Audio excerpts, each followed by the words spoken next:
moslashtirish maqsadida bugungi kunda xorijiy tajribalar o'rganilib bizni ta'lim tizimimizga tatbiq etilyapti. Sizlar ham eshitgansizlar, qanday xorijiy tajribalar o'rganilyapti bugungi kunda? Cambridge,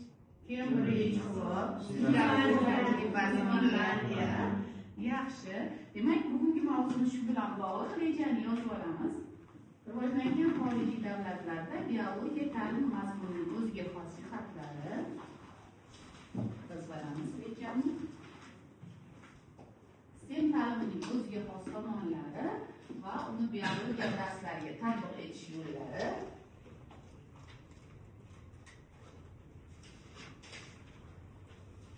Singapur tajribasi, o'qitishning 4-5 yil modellari. Yozib olamiz rejani.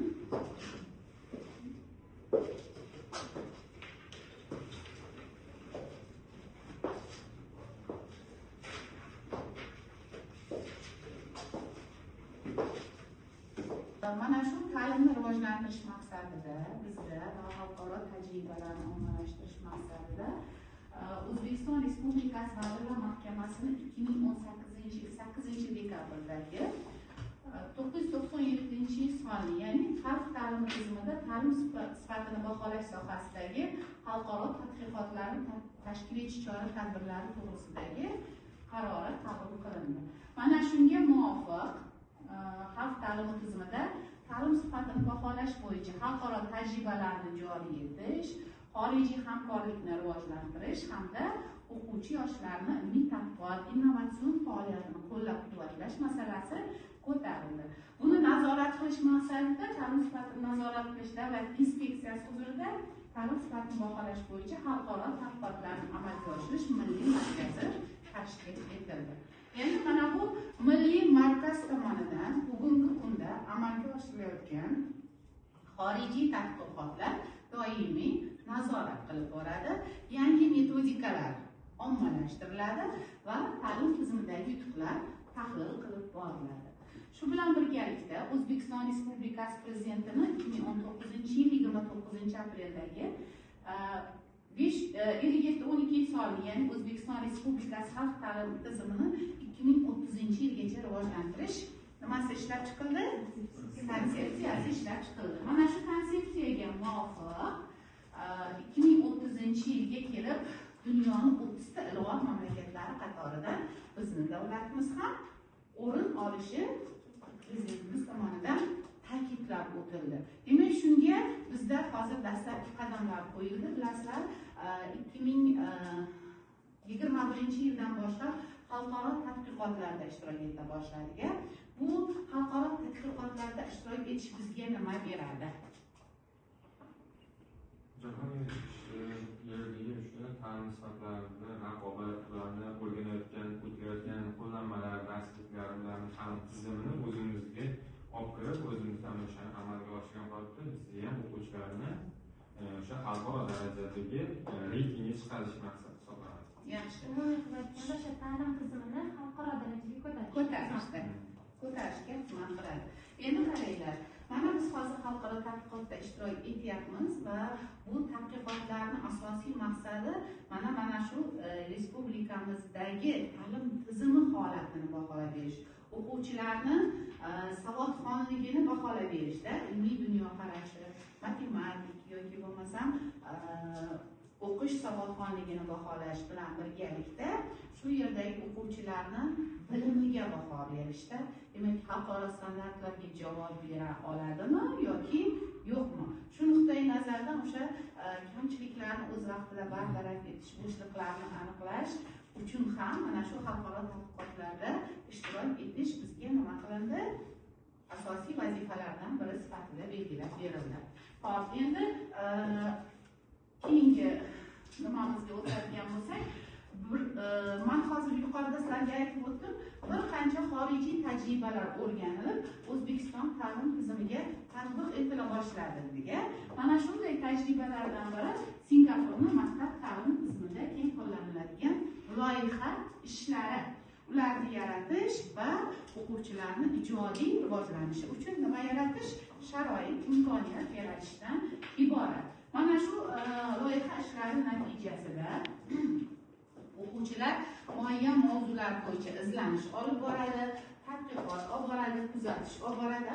Hozirgi mana yangi yaratilgan darsliklarimiz, ayniqsa tabiiy fanlar darsliklarida bunga judayam keng urg'u berilgan. Ya'ni mana hozirgi kunda sizlar maktab amaliyotida faoliyat ko'rsatyapsizlar, amaliyot o'tyapsizlar. Ba'zi birlarimiz dars ham beryapmiz. Aynan qaysi darsliklarimizda hozir loyiha ishlari keng joriy etilgan. Tabiiy fanlar yana 5-sinf. Yana qaysi sinfda loyiha ishlari keng qo'llaniladi? 7-sinf darsligida ham, 8-sinf darsligida ham bunga keng o'rin ajratilgan. Xo'p, endi asosiy maqsadi, o'quv dasturining maqsadi o'quvchilarga real dunyodagi muammolarni hal qilishga yo'naltirishdan iborat. Endi bilasizlar, bevosita tabiiy ilmiy savodxonlikka o'tgan darsimizda ta'rif berib o'tdik. Tabiiy ilmiy savodxonlik doirasida aynan jahonda, tabiatda yuzaga keladigan, o'zimizning atrof muhitda yuzaga keladigan hodisalarni o'rganish, turli muammolarning yechimi uchun nima qila olish, javob bera olish, yechimini qidira olish, yechimiga javob topa olish aynan mana shu tabiiy ilmiy savodxonlik negizida amalga oshiriladi. Maktabdagi ta'lim jarayoni uchun mas'ul, ya'ni o'sha maktab va ota-onalar hamkorligi ham juda ham yaxshi yo'lga qo'yilgan. Demak, ota-onalar zimmasiga ham nima yuklar ekan? Mas'uliyat yuklar ekan. Hop, shu bilan birgalikda o'quvchilar o'zlarini muvaffaqiyatli strategik fikrlashlarini amaliyotda qo'llay olishi bilan ota-onalariga ham javob qaytarishar ekan. Hop, endi mana Singapur ta'lim tizimining 3 ta asosiy ustuniga to'xtalib o'tamiz. Bu yerda birinchisi iqtidor va motivatsiyalangan o'qituvchilar. Demak, o'qituvchilar korpusi uchun, o'qituvchilar uchun ham bu yerda juda keng imkoniyatlar yaratilgan ekan. Endi oldingi darslarimizda ko'rdilaring, aynan o'qituvchilar faoliyatini tadqiq etadigan xalqaro tadqiqotlarimiz ham bor edi. Qaysi tadqiqot edi? Tadqiqoti.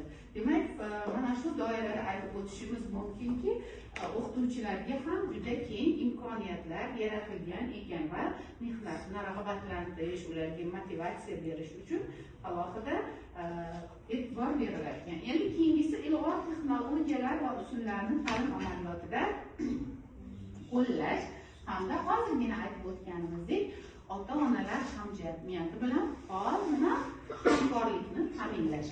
Mana shu Singapur ta'lim tizimining 3 ta asosiy ustuni hisoblanar ekan.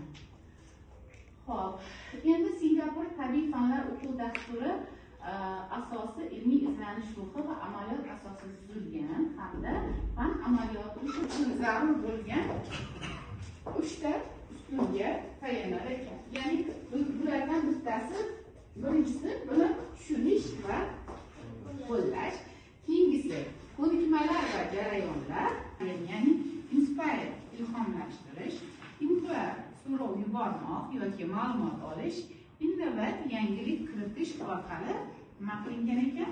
Takomillashtirilgan ekan. Singapur tajribasi ilg'or texnologiyalar va usullarni ta'siri. Birinchidan, ilg'or texnologiyalar va usullarning ta'siri ta'lim samaradorligini oshirishga xizmat qiladi.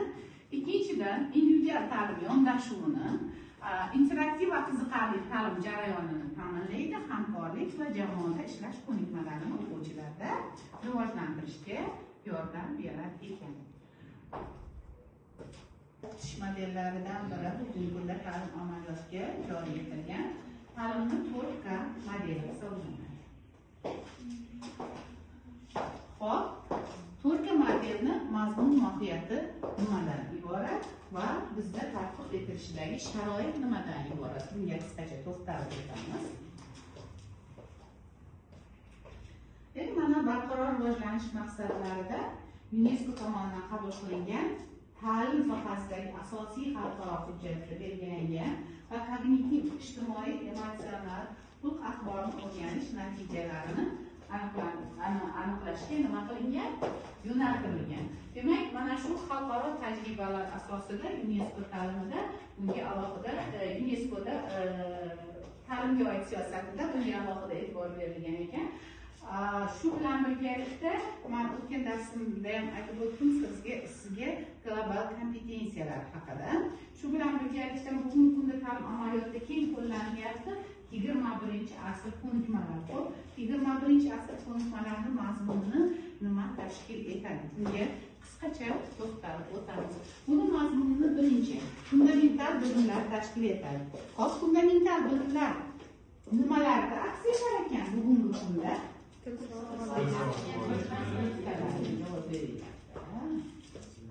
Matematika, tabiiy ilmlar, insoniyatxonligi, moliyaviy barqarorlik va madaniy va fuqarolikda.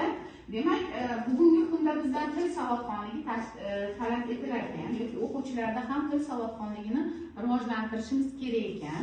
Biz o'tgan darslarimizda aynan qanday xalqaro tadqiqotlar aynan til savodxonligini rivojlantirishga yordam berar edi. Bir tahlil qilib eslab ko'ringlar.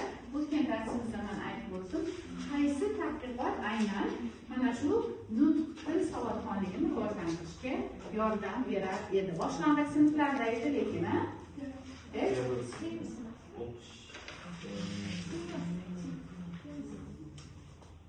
Pirlos savodxonlik, Pirlos tadqiqoti yana